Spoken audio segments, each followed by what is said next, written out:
નમસ્કાર. કુંવરજી બાવળિયાનો ધડાકો.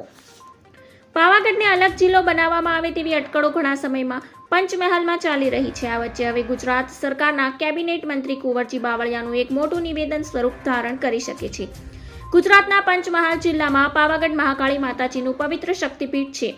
પાવાગઢ મહાકાળી માતાજીની યાત્રાના સ્થળ તરીકે વિશ્વ પ્રસિદ્ધ છે. દરરોજ મોટી સંખ્યામાં લોકો પાવાગઢ દર્શન કરવા માટે આવે છે, તો નવરાત્રી દરમિયાન તો લાખોની સંખ્યામાં દર્શનાર્થીઓ મહાકાળી માતાજીના ધામમાં દર્શનાર્થે આવે છે. કુંવરજી બાવળિયાએ જાણી જોઈને જ પાવાગઢ જિલ્લાનો ઉલ્લેખ કર્યો કે ભૂલથી ઉલ્લેખ કર્યો તે અંગે પણ હાલોલ રાજકીય વર્તુળોમાં ચર્ચાએ જોર પકડ્યું છે. નવો જિલ્લો બનવાની અટકળો છેલ્લા સમયથી પંચમહાલમાં ચાલી રહી છે, ત્યારે કુંવરજીનું નિવેદન મોટું સ્વરૂપ ધારણ કરી શકે છે.